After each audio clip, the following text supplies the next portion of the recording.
This is the world's premier online racing simulation. iRacing puts you in the driver's seat from your home computer with the most realistic online motorsports experience you'll find anywhere. Race virtually in the world's biggest events with officially licensed series, cars, and tracks. From the high banks of Daytona to the blistering speeds of Indianapolis, the dirt of Eldora to the world's most legendary road courses. It's all here, and with more than 180,000 people just like you already driving, you'll always have someone to race. Ready to get behind the wheel? Sign up at iRacing.com to get started.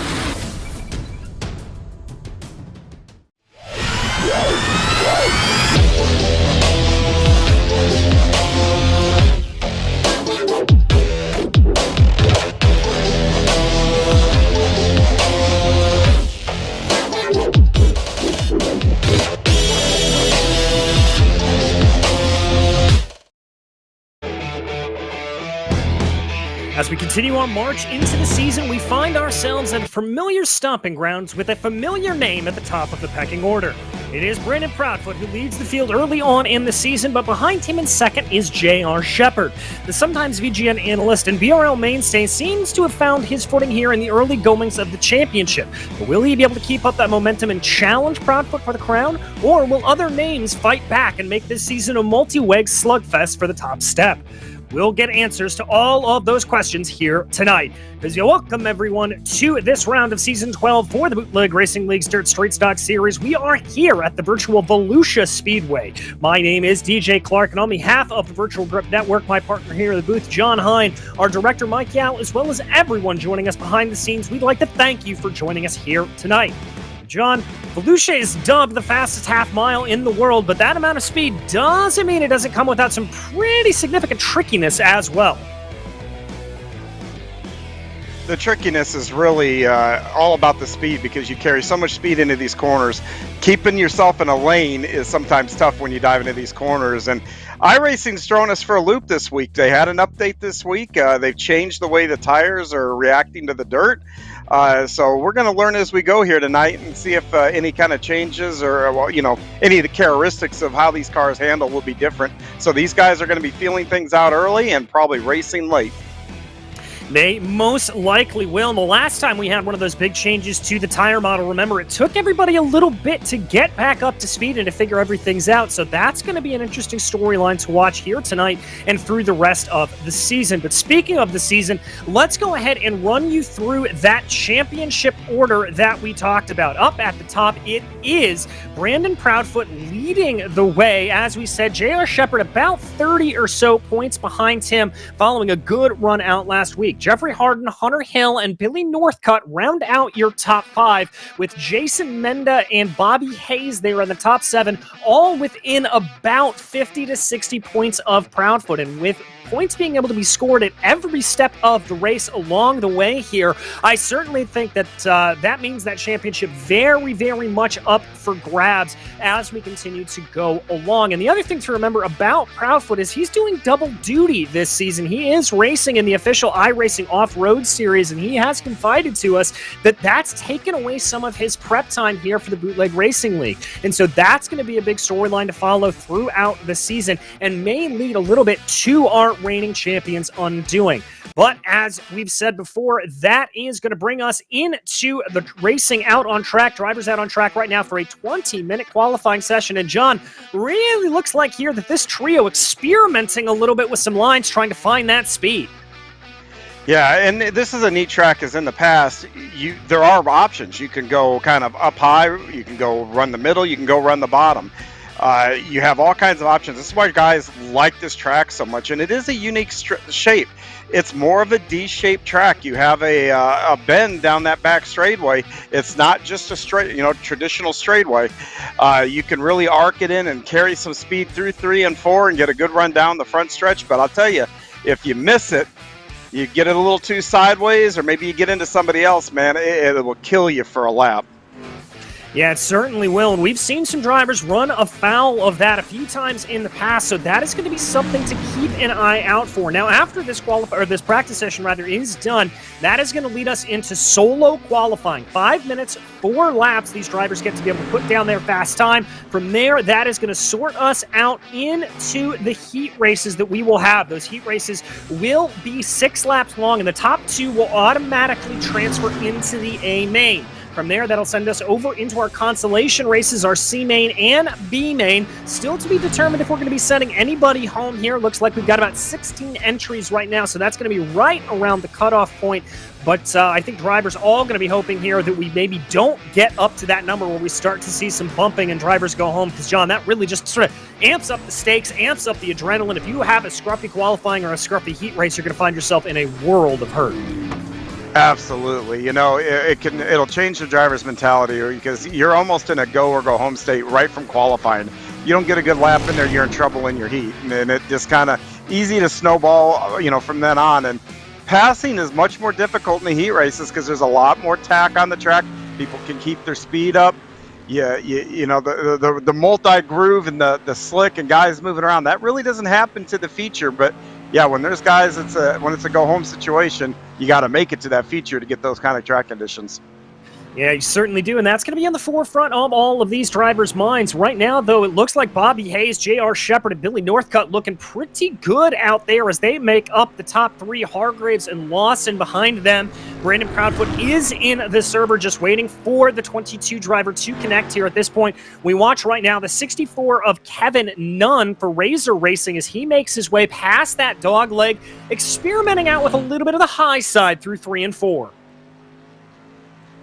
Yeah, and that's what this time is used for. If I'm out there right now, I am going high for a couple laps, then I'm going down low, figuring out what the car needs, because the track right now is a little bit used up. Guys are going to be running in the same conditions that they probably will be in the feature, and now is a great time to experiment. Where is your car fast, and where are you comfortable running? Yeah, and that's a good point. And also a good point to make about that is that we will send out the virtual water trucks after this practice session is done, get the track back to a good starting state.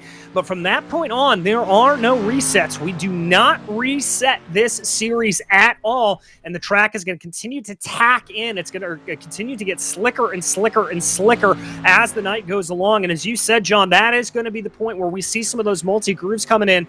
And that's also going to be the point where a lot of drivers are going to be able to flex their muscle. Brandon Proudfoot, in particular, a driver that is known for being able to find those grippy parts of the track and put that car down onto it. Yeah, I know there's a handful of guys in here that get better the slicker it gets, and that's money time. That's when the pay window opens.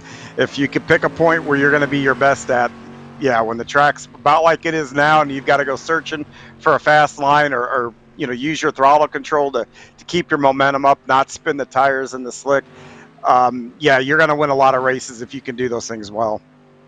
Yeah, and that is going to be a key part here. We watched John Wilson in the 75, the Canadian driver, doing a good job here, just putting in those lap times, definitely experimenting a little bit with that high line. And we've seen a little bit of an up and down couple of seasons here for John. He really came on strongly a couple of seasons ago. And really since that tire update, we haven't seen him necessarily be challenging up towards the pointy end of the field as much as I think we would have suspected for him to do. But maybe with this new tire update that they put in, how these tires respond to the dirt around the circuit, we could see the 75 in for a good run today.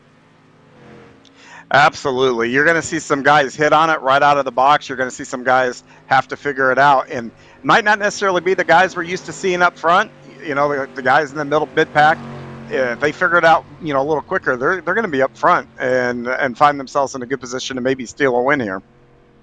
Yeah, that is very true, and we'll have to see what it plays. Another driver who's had a good season thus far is Joe Segala in the 81. We've seen some pretty spectacular performances out of him. Last time out in particular, really able to send that car around, be able to automatically advance into the A main, looking very, very strong. So this could be a little bit of a turn for Joe Segala to be able to put himself up forward. We don't really anticipate seeing any fast times being set down now in the dying stages of this practice session, though, as the track is worn in, and that does mean that it's going to get a little bit slower here as it goes. Yeah, it does, and that becomes the equalizer, and that's really why the other lanes open up. All of a sudden, one lane where you can just keep your foot in it, that lane kind of goes away, and all of a sudden you've got to search around, and that's where you get your 2 and your 3 wide racing that this track is known for. And I am sure we are going to see that with a full contingent of 16 cars ready to take to the grid here. But first, in about 15 seconds, we've got to get ready for qualifying and see who is going to be able to set the times. Now, John, we've seen some different strategies here in qualifying. For example, we have some drivers, J.R. Shepard, one of them. Oftentimes, we'll see Jeffrey Harden, John Wilson go out and just try to put those first 4 laps down as quick as they can, take advantage of that clean track. We've seen other drivers like Proudfoot tend to wait until the end of the session, so he sort of knows the benchmark that he needs to hit. And then we've got the drivers sort of in between. Normally, Billy Northcutt and William Hargraves, they'll come out, put 1 or 2 quick laps down, and then come back into the pits and save that final lap for the last time. So always a little bit of intrigue here in this 5-minute qualifying session. Yeah, and there's no right or way I think to do it. I think it's just based on driver preference and what they want to do, and their strategy, like you said. It's good to know you go out and you kind of know what you got to get. You can kind of watch the times, and or you just get it out of the way. Go lay your laps down and let the chips fall where they may. That's the way that I prefer to do it. I'll just go out there and go for it, but. Brandon's pretty successful waiting and knowing what he's got to get, though. Yes, he is the winningest driver in the Bootleg Racing League thus far, looking to continue on and regain his championship throne that he lost for the first time in many, many seasons last time out. Seeing some drivers starting to put some times down on the board. It looks like John Wilson's going to be the provisional benchmark. Kevin Davis immediately able to pip him there. Those are the only 2 times. Kevin Nunn's going to be back down in 3rd place right now. Waiting for some more drivers to cross over. I think Jeffrey Harden looking particularly good, able to snatch pole away with a 19.884. That is going to be the new benchmark to set. It's not far off what they set with a fresh track. Bobby Hayes in practice, 1971. JR's was a 1976, so pretty quick lap here.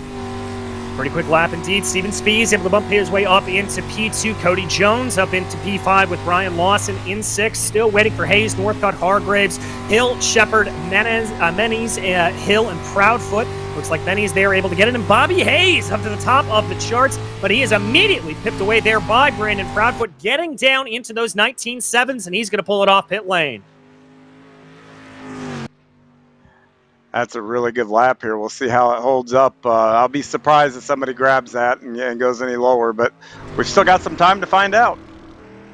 Yes, we do. We watched the 32 here working his way around, trying to see if there's anything to be does. That is Michael Mennies trying to see if he's able to improve from that 10th place position. Chris Hill puts a time down on the board to go up into 9th as Billy Northcutt 44 thousandths of a second off of his Dirt Panda teammate, William Hargraves. They look like they've got that top 2 locked out. Steven Spees, though, in the 55, able to put his way forward and eke on up ahead. That'll get him securely into the top 2 as they stand. Chris Hill putting in a good time there. That's going to get him up into 4th. That will be a good position there for them. We continue to watch the 32. Is there any more time to be gained there for that machine? It doesn't look like it, as J.R. Shepard puts his first lap time down on the board, and that's good enough for 7th best.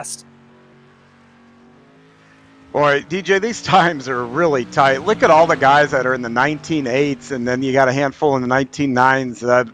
Well, that's going to leave for exciting racing here a little bit later. That means everybody's going to be on top of each other. One slight mistake can really, really cost you big here when we get to the heat races. Yeah, it certainly can. Still waiting for times here from Hunter Hill and Brandon Proudfoot. J.R. Shepard not able to improve. He's going to be in 7th place right now as they run. Here is Hunter Hill coming out of the corner. Is that going to be able to get a time down on the board? Yes, it is. That is good enough for 11th place as they run. Jumping back to the ever-fearsome, the ever-challenging 22. Does he have anything to put down on the board? It's only 12th fastest for Brandon Proudfoot, but it looks like Hargraves and Northcutt setting some good times down on the board. Bobby Hayes with a blinder of a lap. That gets him P3. Great lap there by Bobby Hayes. He was the quickest in practice, so we shouldn't be that surprised by that lap. No, we should not. Proudfoot setting personal best there on his second lap, rather. That'll bump him up into 7th place. Let's see if there's anything more to be gained. Hargraves able to set the fastest time down through the last 2 turns, so that's a good run there for William. Seeing those yellows pop up there on the board, that means they are going no faster. Proudfoot right now coming out of turn 4. He's going to cross over the line. That is not going to be an improvement there for him. Hunter Hill still trying to put a couple of laps down in the number 12. He comes out of turn 4 right now. Good through the first sector, not as good through the second, and that is not going to be, it is going to be an improvement. That's Hunter Hill up into 6th place.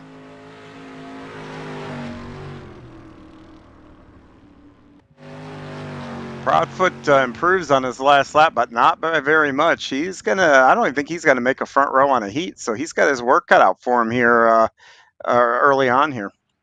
Yeah, he certainly does. And one of the things about Proudfoot that he has talked about a lot is he's very much a rhythm driver, tends to build that rhythm, build that feeling over the course of a race session. So we may see him feel that out a little bit more as things go along. But as for right now, qualifying is done, and we get ready to move on to Heat 1 here at Volusia Speedway. Lining up in pole position, it is going to be William Hargraves, followed by Steven Spies, with Brandon Proudfoot and Kevin Davis in 4th place. Cody Jones will be 6th, followed by Kevin Nunn in 6th place.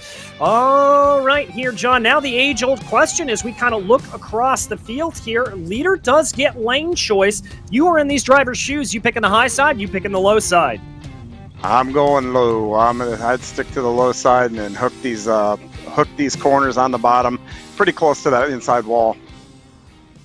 I think that's probably going to be the way to go. What's also going to be interesting here is Steven Spies in that number 55. Steven's known as a little bit more of a bottom feeder, likes to be down on that low side. We'll have to see if he tries to very quickly get in behind William Hargraves. The other thing to keep in mind here is Brandon Proudfoot lining up in 3rd place. As you said earlier, John, that's a little bit unprecedented here, off of the front row and out of those automatic transfer spots. Yeah, and we talked about it, the updates iRacing had this week, and so we said some guys are going to hit on it and maybe some guys won't, and I think we may have seen a little bit of that in practice. I know last night I ran a late model race on iRacing at Eldora, and it threw me for a loop. It probably took me half the night before I got back to work on the throttle to get the feel that I wanted out of the car, and if Brandon hasn't been on yet, if this is his first race on an oval, he's going to have a little bit of an adjustment period here. Well, we'll have to see how he does. Our winningest driver, as we said, in the number 22, definitely a car to watch out for, but being very, very close to each other coming out of turn 2 there are your 2 leaders of Hargraves and Spies. And just your prediction there, John, that is going to be Hargraves starting off down on the low side as we wait here for the iRacing pace truck to pull down pit lane. There he goes, and we wait for Barney the Flagman to wave the flag, and there it goes. It's a good start there from Hargraves. He is going to lead the way. Spies forced up a little bit higher than I think he would have liked by Proudfoot, trying to get down to the low side. Proudfoot trying to get that power down. The car getting a little bit sideways. They're out of 2. It's still going to be a little bit of a drag race for that final transfer spot. Yeah, Steven did not get the start he wanted to, and I'm going to speculate for a minute, but Steven runs a lot of different leagues, and sometimes you forget the league rules when you run so many.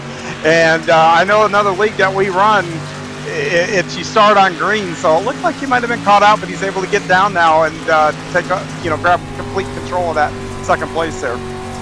Yes, he is. We now ride on board with the 22 of Brandon Proudfoot as he tries to hunt down Steven Spies up ahead of him. Kevin Davis looking a little bit aggressive down to his inside, took a little bit of a peek going down into turn 1. He's not going to be able to make it work, and he's going to fall back to the tune of about 2 car lengths or so. Up front, though, Steven Spies starting to put some pressure on Brandon Hargraves, almost nothing separating our 2 lead drivers. Now, Steven keeps taking a look to the inside here. It looks like he's got some pace. I know Steven really likes this track, and it's showing right now. He's got to run to the inside down the backstretch. Is he going to be able to chuck it in here as we get ready for the penultimate lap? Doesn't look like he's able to send it that hard. Indeed, a little bit of under rotation there, I think, at the beginning of the corner. Is that going to open up a little bit of a door for the 22? 2 laps to go here in Heat 1. Proudfoot up to the high side, now challenging Spies, who looks like he's having to play defense. Yeah, Brandon's using that momentum up on the outside, and Steven's having to really rotate that car on the bottom, so Steven's not getting the run that Brandon's getting out of the corner, and here we go. White flag in the air from Marty the Flagman. It's going to be a straight-out drag race here for that final transfer position. Speeds narrowly has ahead. A little bit of bumping and banging there coming out of turn 2. That's going to slow him down, and that's going to allow for a little bit of opportunity for Kevin Davis to think about sending a move down to the inside. It's now going to be Speeds holding the low line, trying to get that car rotated. Got Proudfoot getting the momentum. It'll be Hargraves that crosses the line, and Proudfoot, by the narrowest of margins, 98 thousandths of a second, is going to be able to take that final transfer position. And there you can see it, a very, very slim margin between Proudfoot and Spees.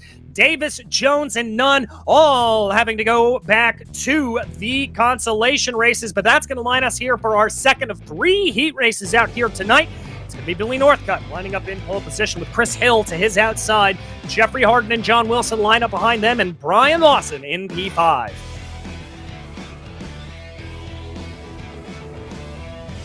You know, we saw 2 lines kind of come into play there. You had Steven on the bottom that was really holding his own. You saw Brandon rolling the outside here. So, you know, hopefully we get much of the same here in the second heat. Well, I think we've got a good chance to, and it's as you said, we saw that high line start to come in a little bit halfway through that first heat race. And John, I've got to think that it's just going to get a little bit stronger and stronger here as this night goes along. Yeah, and look there, the Zero saw the outside kind of coming in there a little bit, so that's where he opts to start here in the second heat.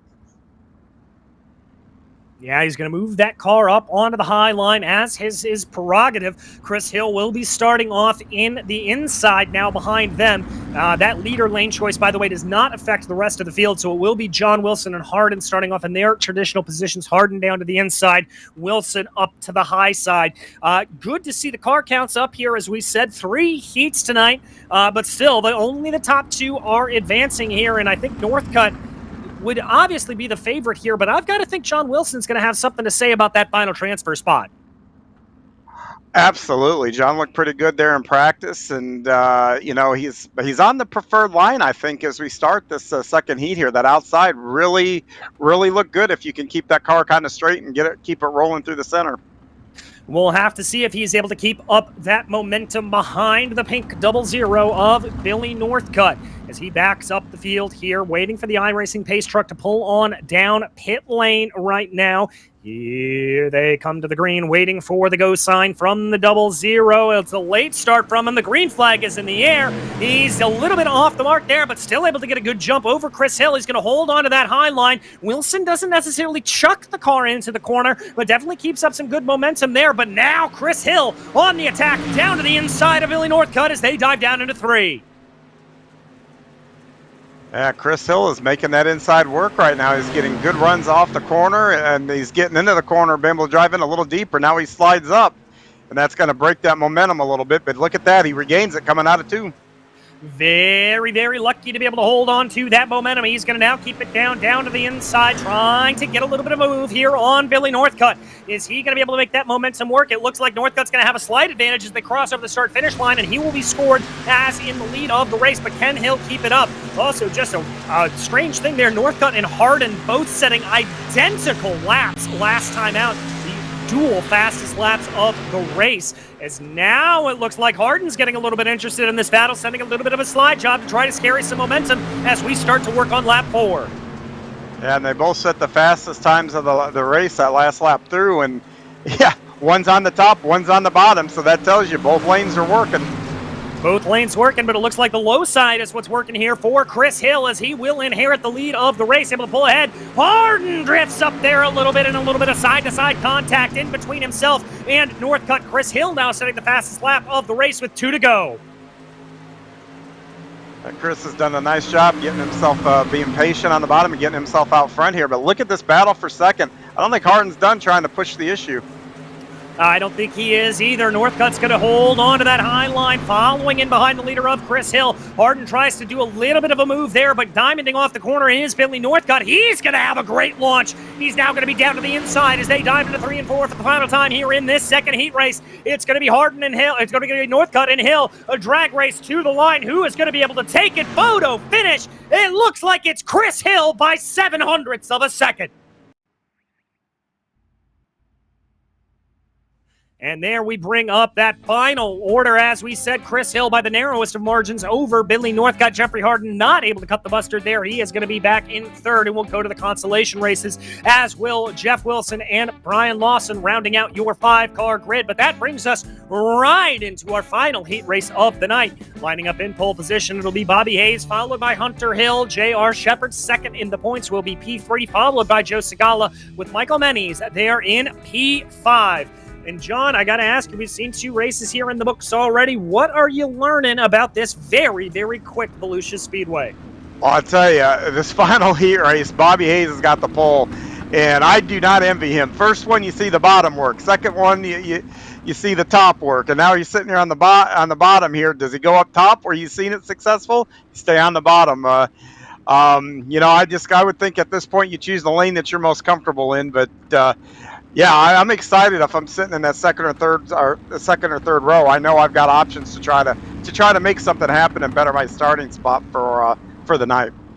Yeah, I have to agree with you there, and I think there's going to be no other driver more keen to make up those positions than the number 98 different Path Motorsports driver of J.R. Shepard. As we said, currently sitting second in the standings right now, and you do score points all the way through this night. You will get points for this heat race, so I think he's going to be looking to be on a big charge. To your point, looks like Bobby Hayes opting for that low line. I think that's where the 13 feels a little bit more comfortable. Yeah, absolutely here. And, the track is still very racy and stuff like that. So, if you're on the front row, you're concentrating on getting the start. You don't want a bad start, because if you do, those cats in the second row there, they're going to be ready to pounce. Yes, they will, as we now wait to pounce on the iRacing pace truck as it pulls its way off down pit lane. Control of the field goes to Bobby Hayes, and he gets on the loud pedal immediately. J.R. Shepard, being able to follow behind him quite well, is going to try to get a little bit of a jump here on Hunter Hill down to the inside, but Hill's going to be able to carry the momentum, hoping to maybe bring Joe Segala along there with him. No change in the position thus far, but J.R. Shepard continues to threaten down on the low side into 3. JR is down there, and he's able to hold steady. It looks like that momentum on the top side is a little bit better right now. At least Hill is actually getting a little better momentum off the top, but we'll see how this goes, as we still got about 4 or so laps to go. Yes, we do, and Shepard continues to try to push the issue there, sending the car down into turn 3. Momentum still favors Chris Hill. I think there was a little bit of a checkup from J.R. Shepard. Didn't want to send the car on a full slide job up into the side of the number 12. Again, dives it down deep. Good rotation there for the 98. A little bit of an internet blink there from him, but he looks like he's got the drive off the line as they now dive into 3. I think the internet blink kind of helped him out. It's like he shot out of a cannon coming out of 2, and he's side by side still for that second place as the laps are getting to the end here.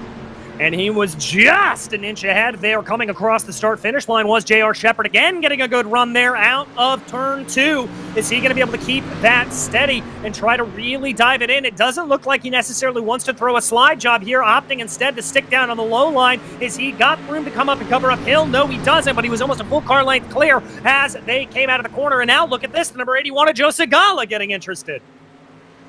Yeah, Joe's back there saying, come on, guys, somebody pick a lane and go. Yes, he is. I think he wants to try to advance automatically into those final positions as the white flag waves in the air for our leader, Bobby Hayes. But J.R. Shepard, the one that we have our eyes on right now, as it looks like he is almost able to send that slider up to the outside of the number 12 of Hunter Hill. Segala now going to be the one to challenge, as it looks like J.R. Shepard and that number 98 is going to be able to hold down on the line, covers off the high line, covers off the momentum. It will be Bobby Hayes taking victory here, and J.R. Shepard automatically advancing. Hill just narrowly pipping Segala to the line. And we'll run you through that final finishing order there, as it was Hayes, Shepard, Hill, Segala, and Menes. They're rounding out the order. Hayes and Shepard automatically advancing. And this is going to bring us into our C main event here as we go along. Now, all cars will be able to advance. It is just a matter of where you finish and where you start off that A main. So Steven Speed is going to be lining up in pole position. Hunter Hill in second, followed by John Wilson, Cody Jones, and Michael Menes there in 5th place. And John, a little bit of a longer race here, but starting to maybe see the favor going back to that low line ever so slightly. Yeah, and I think a lot of that has to do with each driver too. Some guys, attack a corner if you like to drive it in hard. I think that bottom is viable. If you like to kind of float it in, I think the top is. It's all about how you use that gas pedal to which line I think is more advantageous for you. We haven't seen any one line dominate here. It's kind of seesawed back and forth. I was going to be real curious to see where Steven picks here, and you've hit the nail on the head earlier. Steven likes the bottom, and that looks like where he's going to go. Yeah, that 55, definitely a self-professed bottom feeder. Doesn't exactly feel as comfortable running up on the high side. So the Gambler Motorsports driver looking like he is going to pick low. John Wilson's going to be able to hopefully follow in on him with that, see if he can get anything done. But yeah, some great side-by-side racing here in the heats. We get to extend a little bit more, 8 laps this time around for the B and C mains. And 1 lap until we let these engines roar, John. Yeah, and I would like to think Steven eventually, some point in time, will get better at running up top, or like to start running up top. As much grief as I give him, fellow gambler teammate here, and high-power cars like being right out on that wall there, but he does a really good job on the bottom, though. Yeah, he certainly does, and it is good to see him be able to come back into the league and be able to put these results down after being away for a little bit of a while. Or it is going to be all eyes on him in that silver number 55 as the iRacing pace truck pulls down pit lane, and we get ready to go racing here in the C main. It looks like Spees gets on the loud pedal, and he's going to catch Hunter Hill napping there a little bit. John Wilson now going to be sending that yellow number 75 down to the inside, trying to push a little bit on the number 12. Gets a good run off of the corner, but he's got to check his momentum. Almost slid up and made contact. Yeah, now we're going to get a good look again to see which one's better, that top or bottom. Steven's out front, but the next, basically 2 rows of guys are side by side. Yes, they are, and it looks like the outside lane proves a little bit faster at mid-corner there through 1 and 2, but then the line came back to favor John Wilson at the got-on-corner exit and past that dog leg we've talked about. Gets a little bit squirrely there coming off of turn 4, but still able to keep it ahead and keep ahead of the 12. Oh, big check-up in momentum there for the 75. I think he almost looked like he wanted to slide the car, but again, good run off of 2. Yeah, and when you see that rolling the top, you got to put more wheel to get the car to turn on the bottom, and that naturally will scrub speed. You don't have to turn the wheel quite as much on the top side. So, the equalizers, who can use their throttle better, who's, better at managing that tire spin, and that's where you see the difference, really. And now you see the 12 on the bottom, really starting to try to pull back even with John there on the outside. Yes, he is, as they cross over the start-finish line there to start to acknowledge the halfway point here in this 8-lap race. Again, it looks like Wilson's got very, very good traction off of turn 2. He's going to be able to keep about a quarter of a car length in between himself and Hunter Hill. Michael Menny's trying to see if he's able to get his nose up in there with a little bit of a deep dive into 3, but that's going to fall back on him a little bit. 3 to go here, and again, another look down to the inside for Hunter Hill. Yeah, another fabulous race we have here. Very close competition. Not either lane has really given up anything at this point in time. No, they are not, but we get the 2 to go mark here from Barney the Flagman. Field relatively single file. Hunter Hill trying to get a little bit of an advantage there going down into turn 1, but it's not going to pay out. Wilson just able to hold on to that high line here. Let's actually call it the midline. Not necessarily kissing the wall, but certainly preventing any attack here from Hunter Hill. Here comes the 32, though. He's looking a little bit threatening as we start the final lap to go. Is Wilson going to be able to get up there and challenge Steven Speeds, or is he going to be fine to run in line? Runs a little bit of a higher exit there out of turn 2 as they now dive into the final 2 corners. Hunter Hill looking like he's a little bit out of touching range from John Wilson, but it's going to be all eyes on the 55 as Steven Speeds comes across the line to take victory from John Wilson. And I'm not so sure that John wasn't a little quicker than Speeds there at the end of that, so I think Steven's probably a little bit on the lucky side that race ended when it did. I think you're right there. That battling with Hunter Hill that we saw definitely coming back to bite John Wilson a little bit. But now we move all up ahead into the B main, our final consolation race here for the night. It's going to be Jeffrey Harden lining up in pole position, followed by Kevin Davis, Joe Segala, and Brian Lawson behind them, with Kevin Nunn and Chris Davis rounding out your 6-car field. And I've seen Chris kind of come and go in and out of the server here, so I think he may be having a computer issue here tonight. I always chalk that up if the computer crashes. I always think, okay, I'm gonna chalk that up like having an engine issue. Just something going wrong with the motor you can't fix. Exactly. Same with sort of hardware issues that we've seen before, whether that be VR or with your wheel and pedal setup. It is sort of iRacing's equivalent to all of that. But it does look like Chris not able to make the field here right now. He has connected and disconnected, so he is not going to be starting. It will be a 5-car field here for another 8 laps. Harden up front. Davis maybe hoping to be able to get something to work, and it looks like Harden's going to be opting to start on the low line. Yeah, and I'll be honest about Chris's issues. I'd rather them happen here, where even though it's still frustrating, than when you're leading. I think there was a Hometown Heroes race you guys covered where I was leading in the late model and that VR went out. That's when you really don't want that stuff to happen. No, it certainly does not. I've had that happen when I was running in a good top 10 position and my wheel disconnected and ruined my race. Absolutely the worst. But we wish none of that on our drivers out here as all eyes go to the 36. Coming through turns 3 and 4 for the final consolation race here on the night, keeping a little closer of a gap up to that iRacing pace truck than we've seen previously. Pulls off down pit lane, holds the field, and Harden gets on it. He's going to be able to pull away there, but Kevin Davis is going to definitely try to threaten a little bit on the outside. Joe Segala keeping that car down to the low line. Brian Lawson running high. I think there was contact there between the two, and that's going to be the 21 up and into the wall. Yeah, it looked like Harden got a massive push, and that 36 machine went up the track and clipped Kevin Davis, and that's going to cost Kevin a couple of spots here, and he's got some time to make it up, but he's going to have to get on it to do so. Yeah, he certainly is, and now the pressure comes here to Joe Segala in the 81 Segala Motorsports. Luke's Lugs Racing driver trying to push his way ahead. It looked like he had some good pace there coming out of 4, but just an absolute rocket of a blast there out of turn 2 for Jeffrey Harden. Yeah, and if you notice, that slick through the center of the corner has gotten wider. So now all of a sudden it's a little bit further to go around on the outside, but you can really keep your speed up because now guys to stay on the tack on the bottom really have to whoa up and put a lot of wheel to get that car to rotate on that tack down there along the wall.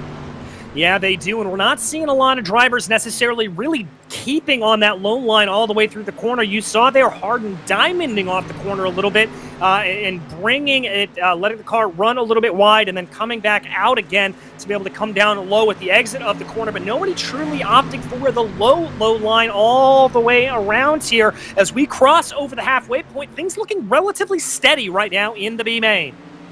Absolutely, and looking at Harden's line, that diamond, and especially over in 3 and 4 here as he kind of goes down the track, about every car I've ever driven here, that diamond line coming out of turn 4 here, boy, you can pick up a lot of speed running that line in almost anything you run here. So it's good to see that line still viable, even with the updates this week, and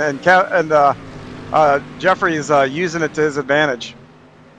Yes, he is really doing a good job here as he's going to get the 2-to-go line here from our flag man. Joe Scala behind him, Brian Lawson, Kevin Davis, and Kevin Nunn rounding out your 5-car field. Everything very much calmed down here as they run along here. I think a lot of these drivers probably using this time for just a little bit of reconnaissance here, as it doesn't look like they're going to be able to get anything done here on the white flag lap.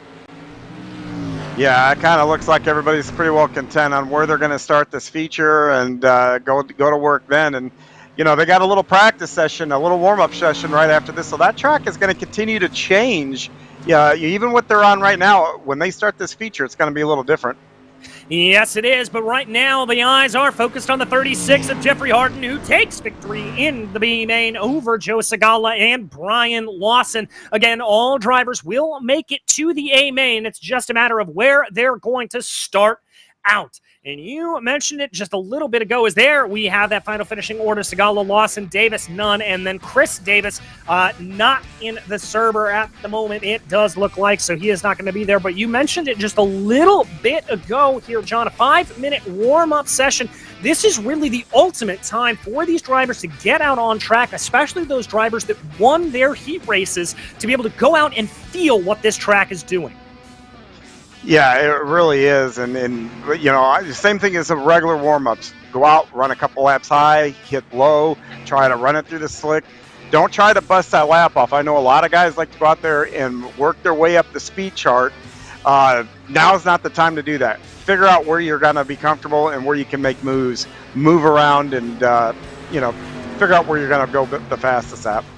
And that looks like exactly what Cody Jones here in the number 27 is doing, just feeling out that cushion up onto the high side. It is Hargraves, Shepard, and Wilson, the first three drivers to put down a time. A little bit of an ominous sign there for some other drivers. Brandon Proudfoot able to put in a quick time as well, but Billy Northcutt's going to come up in there. But let's not pay too much attention to those quick times, because as you said, John, this is really all about experimentation, all about feeling out where that is going to be, and really just trying to figure out where you as a driver are going to be fastest.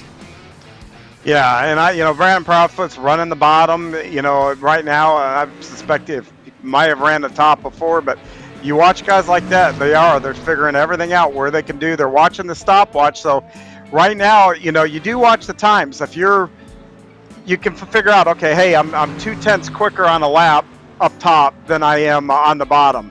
And you can use that knowledge to figure out, okay, if I'm going to commit a pass, if I feel like I'm really a lot faster than the guy in front of me, I can use the bottom because I can make up that time. If you're running against a guy that's really running the same speed, that's going to limit your options. You've got to figure a way to maybe try to get him to make a mistake, put a lot of pressure on, be on his bumper. So knowing what kind of speed you are carrying on the top or the bottom really can play into, what you're going to do as you race through the night. Yeah, it certainly is. And also figuring out how to be able to run that line that may not be the most comfortable for you. Our fellow commentator, Kenny Kitty, likes to often say, you got to run where they ain't. And That's very much what you've got to do here. You've got to be prepared to be able to make a move on any line that presents itself. Yeah, and like I said, that's where if you know that you're 0.2 slower on the bottom and somebody is really holding you up and you figure, okay, I know that they're probably 0.2 slower than what I can go. You can go down to the bottom, use it. You can make that move most likely. But if you're up top and you're behind somebody and they're running the exact same speeds that you would be, like I said, and if you know what you're doing, and this is the time to figure it out, what are your speeds like all over the track? This is where the time that can help you out the most. Yes, it can. And about 2 minutes left to go here in this session as we watch Brian Lawson for Venom Racing coming down pit lane. Obviously, no pit stops will be taken up the course of this race. But if you do find yourself in a little bit of trouble, there is a spare car available. So I am pretty sure that we will see hopefully, some drivers take advantage of that. Hopefully, we won't see too many do it, though. But that is an option if you find yourself in a world of hurt. Yeah, and I'm actually out on track right now, through the magic of iRacing, kind of ghosting with these guys. And I'll tell you, this car feels a bit different than what I'm used to here. It feels more on top of the track than in the track. So I don't know what the other guys are feeling, but that is what I'm feeling, and that is a change from not too long ago. Well, and that's one of the things that makes dirt racing so exciting, John, is just having to feel out those changes. And iRacing has done a fantastic job to be able to model those changes over the course of a dirt race. It's not necessarily like running an oval or road course where even though you do have those lines that rubber in, it's sort of that to the extreme here on the dirt side. Yeah, and already the line going in, if you're going to run the cushion like into 3 and 4, is significantly higher than what we saw in the heat races. And this goes back to, you really got to know your times and where you're fast with the car. That's going to help you work traffic. And this track is known, like I said, for 2 and 3 wide racing, and that's what helps that along. Yes, it does. Only about 5 seconds left to go here in this final warm-up as we get ready to go racing. And the checkered flag flies. We are ready for a 40-lap green-to-green feature race here tonight at Volusia Speedway. All the drivers getting their final orders from crews and pit teams as now we grid up for the final event here tonight. It's going to be William Hargraves lining up in pole position, followed by Chris Hill, with Bobby Hayes and Brandon Proudfoot behind them. Billy Northcutt will be 5th, followed by J.R. Shepard, with Steven Spies and Jeffrey Harden in 8th. John Wilson is 9th, and Joe Segalo rounds out your top 10. Yeah, and starting 11th will be Hunter Hill, and next to him is going to be Brian Lawson. Next row will be Michael Meniz and Kevin Davis. Starting behind those guys are going to be Cody Jones and Kevin Nunn. And rounding out the field is going to be J.C. Floyd and scheduled to be J.C. Floyd and Chris Davis, but I don't see either car making it to the grid right now. All right, well, that's going to be a little bit of a change here as we see them run along, but it is now time for our favorite game here on the Virtual Grip Network. It's prediction time. John, who are you looking at? Oh, boy. I don't know whose night I want to mess up here, but you know what? I'm going to, based on what I saw in the heat races and everything else, I'm going to just say I think the winner is going to come off of that front row. I think those guys are going to be able to control the feature, the pace. And I guess if I really had to nail it down, I'm going to say that 71 of Hargraves is going to be the guy to watch. I've got to agree with you there. Hargraves is going to look pretty good. I'm going to go with a little bit of an upset here. I think we may see J.R. Shepard come to life, starting back in 6th place. I like that number 98. He's been running a good race this season, and I think we could see some victory here for the 98. Absolutely. JR has proven that he's a winner. He knows how to get the job done and close these races out with, and coming out on top here. So, yeah, I think that's a solid pick also. And you know what? This Bootleg Racing Series, this street stock, let's just be honest here. The winner could come anywhere in those top probably 4 or 5 rows, actually. Yeah, they really could as the field starts to form up a little bit closer together here coming out of turn 2. Hargraves and the number 5 of Chris Hill leading the way. The leader will have choice on how to get this race started as the iRacing pace truck scampers away and scampers down pit lane. It's time for the green flag to fly as we wait. There goes the green. We are racing in Volusia. It is a brilliant start from William Hargraves. He's able to get himself ahead. Looks like Bobby Hayes already threatening down to the inside there of Chris Hill, and that's going to be Proudfoot really working that high side, almost 4 wide coming out of the corner right now as we go 3 wide back for P3 as Billy Northcutt thinks about trying to send a move down to the inside of the 13, but have to back out of it a little bit. Proudfoot way up into the gray. He's going to lose some spots. Yeah, that 3 wide situation really hurt Proudfoot. He gave Hayes a little bit of room on the bottom and ran wide, and boy, that's really costing him. He is continuing to lose spots down the backstretch. He's going to be 3 wide again going into 3. Yes, he is. Tries to be a little bit more aggressive with it this time and slots himself right in behind Steven Spies. Nice crossover move there. Has to avoid contact with his championship rival of J.R. Shepard. Shepard, who's already worked himself up one position as they try to sort themselves out. Proudfoot just can't get away from the 3 wides. That's Harden now trying to make a 3 wide with Spies. Contact between the 2. Yeah. Well, Proudfoot's probably tired of hearing 3 wide from those spotters going into the corner, but boy, he sure has about every lap this feature. We got to change for the lead, too. Yes, we do. A good move being thrown by Chris Hill there, but a crossover comeback for William Hargraves as he gets a great line out of turn 2. Now going to dive that car into 3 to see if he's going to be able to hold it out. Billy Northcutt trying to hunt in behind them with Bobby Hayes in 4th. It's going to be a drag race off the line between Chris Hill and William Hargraves as they are going to be about dead even. Hargraves has the line coming out there, low side of 2, doesn't opt to get for the full slide over, and it looks like that's going to give it just enough momentum there for the number 5 of Chris Hill to be able to fight his way back. Looks like Billy Northcutt getting interested in this fight as well.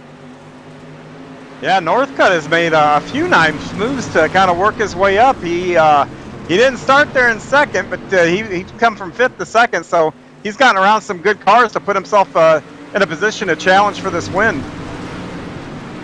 Yes, he is, and that's not surprising from the Dirt Panda Racing driver as he has put in some good performances, but has to back off a little bit there as he almost came in contact with Chris Hill, and that's going to slot him solely down into 3rd position. Good little battle starting to shape itself up for 4th, though, is that's Bobby Hayes holding the line over Steven Spies. Yeah, one thing I'm noticing, DJ, a lot of guys are being really quick on that bottom groove. They're not up top right now. No, they are not really trying to experiment here and keep it down to the low side. Almost everybody doing it. Looks like your leader, though, is going to try to go high, as is Billy Northcutt trying to keep a little bit of momentum there. Still side by side, back for fourth place between Hayes and Spees, but it does look like Chris Hill is going to follow William Hargraves down to the low line through 3 and 4. Billy Northcutt going to keep momentum up on the high side. Now Hargraves is right down along the wall there, and now you see Northcutt trying to take a look at getting around third place there, and doesn't quite have the room to do it. And Spees is living or dying on that bottom. He is not coming off of that back there, trying to challenge for 4th and 5th back there. No, he is not. J.R. Shepard also getting interested in that battle as they run Hill, trying to close down just a little bit up in front of him. There we see that battle with the Different Path Motorsports driver now working on Steven Spees. That's going to be 5th place here for J.R. Shepard. If he's going to be able to hold on to that momentum on the high side, the question's going to be, what does Bobby Hayes do in front of him? Looks like Bobby Hayes is going to throw a little bit of a defensive slide job and try to keep him at bay, as now Spees keeps chucking it down low. And again, Shepard's momentum blunted by that 13 in front of him. Yeah, and I'll tell you, the guy behind them, Brandon Proudfoot, you know, a perennial favorite anytime. Oh, we got a caution on the track, but Brandon hasn't moved up all that much after losing those spots. No, he really hasn't. And caution on the track. It looks like this is Michael Mennies here coming out of the corner. This is going down into turn 3. You can see that 32 makes a little bit of a clip with that inside wall, and that is just enough to throw off his momentum. Slams hard into the outside barrier, and I think that may have been just enough of a clip to maybe give him a little bit of suspension damage there. Yeah, it looked like that car just did not want to turn after that clip, and boy, he clobbers that wall pretty good. Yes, he does, and this is going to reset our field here to be able to go back to green. Remember, caution flag laps do not count in the Bootleg Racing League, so you will see a full 40 laps of green flag action here as Hargraves continues to lead the way, as he has done since the drop of the green flag. Hargraves going to be the one to be able to lead the field back to green here, and I do believe he is going to opt to start on that low line. Yeah, I was going to be kind of curious where he was going to go with that, because we've seen him run both the top and the bottom. But I think the big reason why he's choosing the bottom, DJ, watch when they come out of turn 4. Watch that he can actually grab some tack to get a launch where the guy to his outside is going to be in the slick. So when he gets to the gas, he's going to have less traction. But right where those yellow tires are, you see that tack wash up the track. He can get a really good launch using that tack on the bottom. Well, that is certainly going to be something that we're going to have to watch, and we'll see if any of the other drivers back in that low line are going to follow your advice there, and if indeed our leader, the number 71, will do so as well. We form back up 2 by 2 here in the field. Your top 6, Hargraves, Hill, Northcutt, Hayes, Spees, and Shepard. Brandon Proudfoot just looking on the outside there after that scruffy first couple of laps. He's going to want to try to bump his way up into the top 10. But here they come down into the corner. Hargraves looks like he's pushing up the track a little bit. Now he's going to look to be able to get going. We restart on the leader, and there he goes, taking advantage of that tack and immediately going to move up back to the high side and really diamond off that corner. A brilliant restart there from William Hargraves. It does look like Chris Hill is going to have a little bit of contention from behind him in the form of Billy Northcutt, but they are side by side again between Hayes and Spees. You can't separate those two. Almost a little bit of contact there. That is Michael Mennies right up ahead, a lapped car that could cause a little bit of problems here as they're almost 3 wide back for P2. Yeah, the whole inside line there really took advantage of having that tack on the bottom. Most everybody moved up a whole row for that matter by the time they got out of turn 1. Oh, contact there between Spees and Northcutt. Looks like Spees just dove it into the corner a little bit too hard. Both drivers able to catch everything up, and that really blunted the momentum there of the 00 and the 55. Yeah, that's going to blunt all that advantage they got on that restart right there. It really is, and now we go Noah's Ark into 3. The 2 by 2 the drivers are for that 3rd place position. You can see Michael Mennies there just trying to stay up high, stay out of the way of the rest of the field there as they try to get their way by the slower number 32 car driver. That was the cause for caution. J.R. Shepard getting a little bit swallowed up there, choosing to back out of it as he almost made it 3 wide there down the backstretch with that dog leg. Proudfoot going to try to follow in through on the high side, but Proudfoot gets a little bit sideways. That's going to check him up as we are now 2 by 3 going down into 1. Yeah, and it looks like the 55 and 98 are actually holding the 22 up just a little bit here, but he's just got nowhere to go. Exactly. We said it before. You got to go where they ain't in dirt racing, and right now they ain't anywhere. And so we are going to watch them. Oh, Harden getting a little bit aggressive there with Brandon Proudfoot. Maybe a little bit of a side rub as they came out of turn 4. Hardfoot's going to try to shoot the gap here a little bit in between J.R. Shepard and Steven Spees. Not going to fully commit to it, though, as Spees is able to come up and check up the momentum of the 22. Again, the 22 looking for that middle line straight through the slick stuff. I'll tell you, all three of those cars that are 3 wide with J.R., Proudfoot, and Spees. Oh, we had a problem with one of the leaders into the wall. That was Hill. Hill with a very, very strange moment. I wonder if that was hardware failures. He just speared off into the outside barriers. No caution, and he has towed back to pit lane. Yeah, I'm wondering if, I know there's some damage models that got updated on this last build, too. I kind of wonder, just that little bit into the wall there, if that didn't break it and not allow the car to turn. It very well could be. We already saw that happen with Michael Mennies here earlier on in the race. Still continuing almost 3 wide now, back for that third and final podium position as Spees tries to work the inside of Proudfoot, but Proudfoot's going to carry some momentum up to the high side as we start on lap 20 of this 40-lap feature. Yeah, and you're starting to see these guys just run right through the slick now. And what they're doing and how they're able to do that, they're just letting these cars roll, and they're rolling, not using a whole lot of brake, not using a whole lot of throttle to spin the tires, and they really are making it work here tonight. Yeah, they most certainly are. As we see for the first time in a long time, those top 5 start to sort themselves out into single file order. Halfway point in this race. Still a little bit of a battle back down in 6th place between Harden and Hayes as they dive through the corner. That's going to be Hayes up to the high side. Harden down low trying to hold that car. Little bit of a slip there for Harden, but he's able to keep it together. Yeah, heck of a battle right now for about that 6th through about 8th or 9th place there. They're really dicing it up back here. Yes, he is, as now Proudfoot starts to look a little bit aggressive there on the 00. And maybe trying to think about a move here on Billy Northcutt as they still say single file, waiting to hold on here a little bit. We follow 5th place machine of J.R. Shepard trying to close back in on the number 55 of Steven Spees. Yeah, and Proudfoot now is starting to walk up the track a little bit to see if he can get any of that bite and get that momentum to see if he can get around Northcutt. Yes, he is, as he dives down now through the corner there. Northcutt running a little bit wide, and that almost opened up a door for the 55 to try to send down to his inside a little bit. J.R. Shepard just stalking behind, a little bit of a split up there in the front. As Hargraves goes low, starts to run a little bit of a slider line with Northcutt continuing to run high all the way through. A little bit of a peak fin behind for the 55 there, but it didn't look like that's going to pay off. Shepard trying to make a little bit of a run now. Yeah, and Steven's kind of boxed in here a little bit. He's trying to still advance his spot on the track, try to get around the 22 with a 0, but yet he's got to defend from the 98 there, J.R. Shepard. That's really tough to do because if you try to do something and it doesn't work, not only are you not going to get the spot you wanted, you're probably going to lose the spot you're in.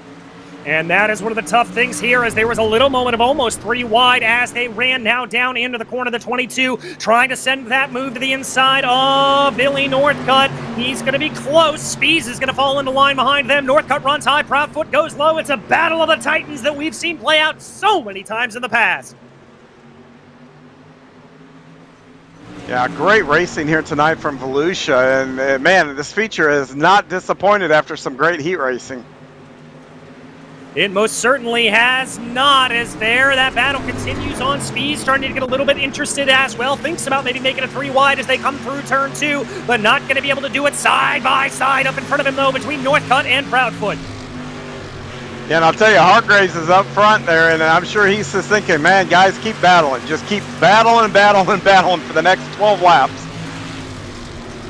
Yes, he is. This is music to his eyes as they go down through the corner right now, trying to see what he's going to be able to get, what he's going to be able to do as they continue to run side by side. Speed still now looking like he's going to go on the high line, maybe thinking about making it 3 wide.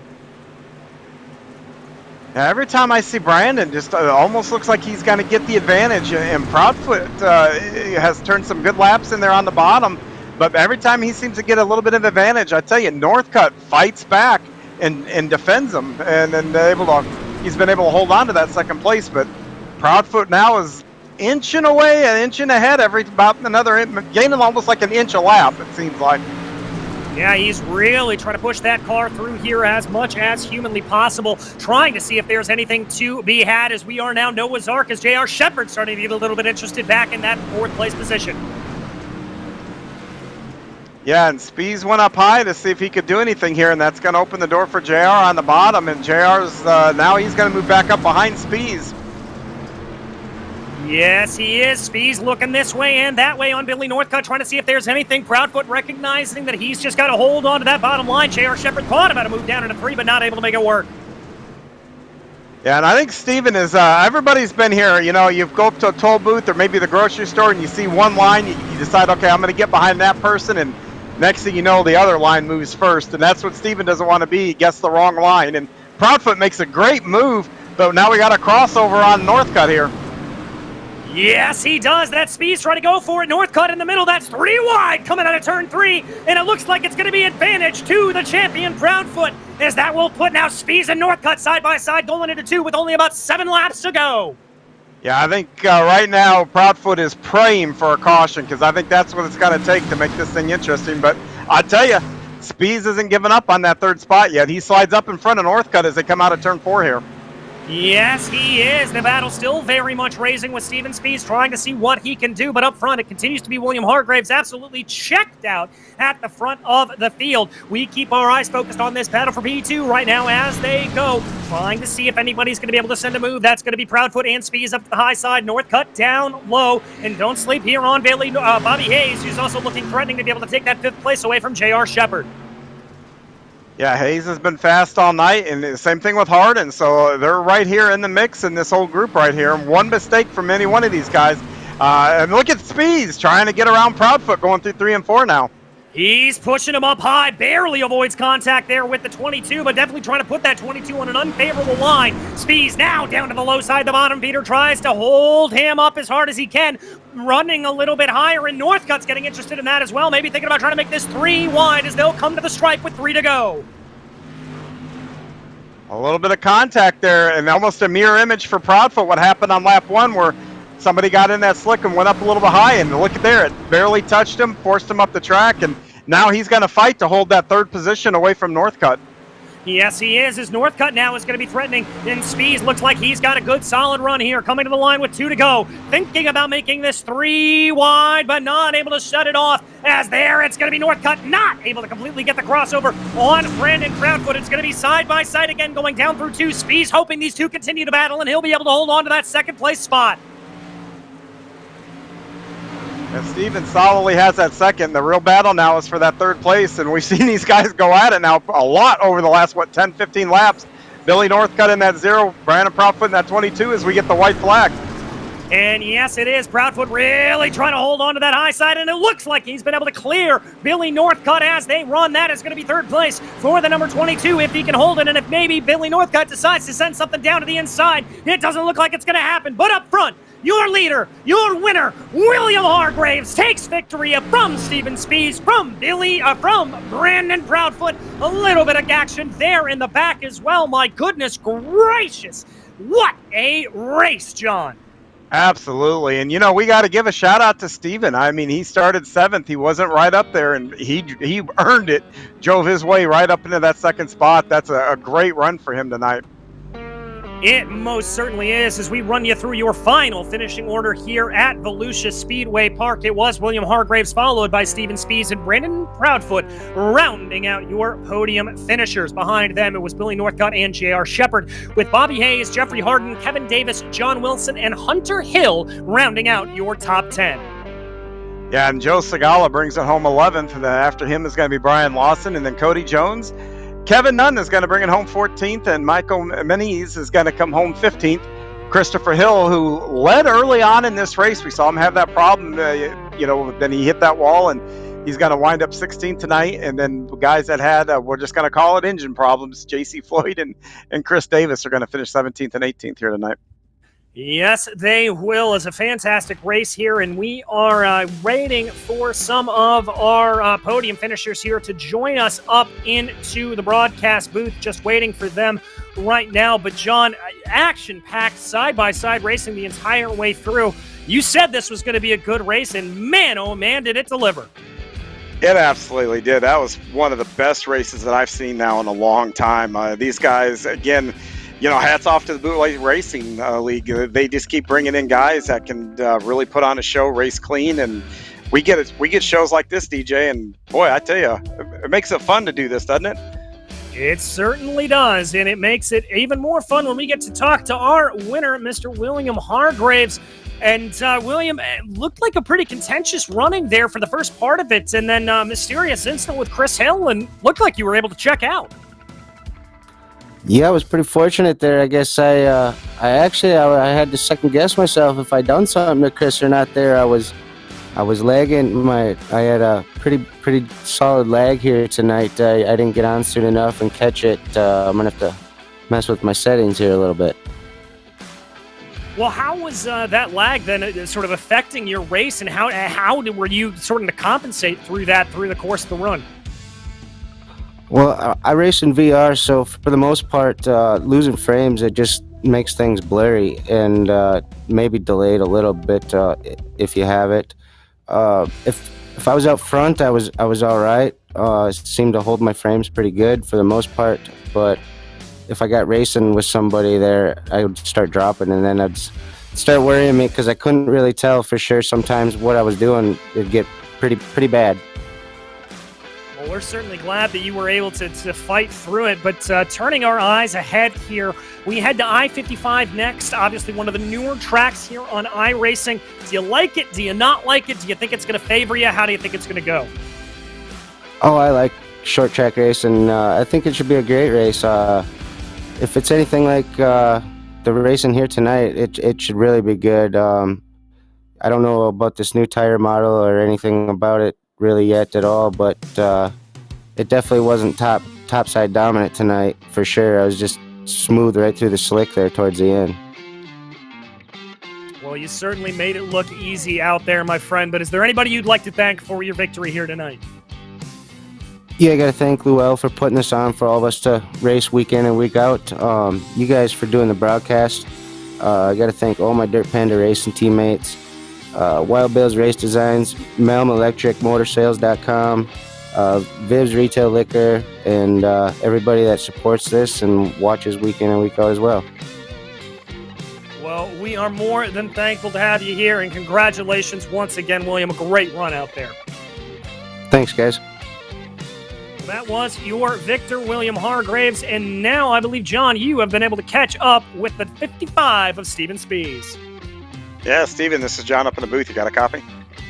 I do. Well, man, I tell you, you started 7th. You had your work cut out for you. You drove your way up to 2nd. Tell me how you did it. I'm not exactly sure, honestly. I don't know. I just tried to stay focused and stay as close as I could to the guy in front of me without turning him, whether it was Brandon or Billy or JR or Bobby or whoever. I mean, I'm really honestly just kind of worn out right now, and I don't know what happened, but found a line there that worked and was just able to be patient until the holes opened up and find my way there somehow. We talked a little bit on the broadcast about the new tire reacting to the track and one of the updates this week here. What did you feel from the driver's standpoint? How different did it feel tonight? I know last night when we ran the late models, the cars felt a little different. Did these feel different to you? No, they really didn't. Now that you mentioned that, I hadn't even considered it, but no, I mean, it felt pretty similar as to what I recall. I haven't run these since probably the last time I ran BRL, I think, which has been 2, 3, 4 weeks or something. So you can't really. Yeah, I don't really remember. Because I was really surprised not to see that high lane actually get used a little bit more. You guys are going right to the bottom, which really suits your style. How early on did you think, okay, I've got something for these guys? I mean, could you tell right off the bat, or did the track come to you and it just got better as the night went?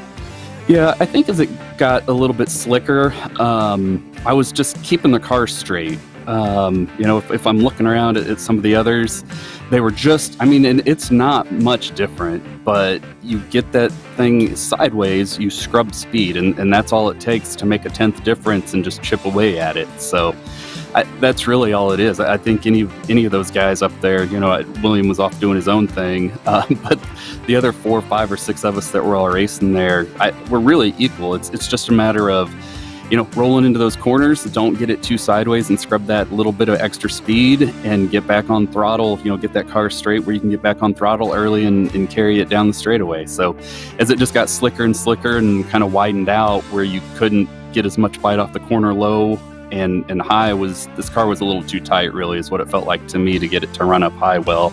I just kind of kept it in that middle and it worked. I tell you, Steven, that was some of the best racing that I've seen in a long, long time. You guys did a fantastic job out there. I'm sure you'll go back and watch, but until then, though, who would you like to give a shout out to for a really, really nice run here tonight? Yeah, I really just have to thank all the guys that we were running with there. Like, I think I mentioned all the names if I didn't miss anybody, but that pack that we were in running for second, there was a lot of give and take. I don't know if you're just watching it on a broadcast, maybe you don't notice, but there was a lot of give and take there, a little bumping here and there, but nothing major. So, thanks to those guys, and thanks to Lowell for putting together a league that has that caliber of respect and speed. If you didn't like this, I need to find something else to do. Absolutely. Well, congratulations again on a second place run tonight. That is Steven Spies, our second place finisher tonight.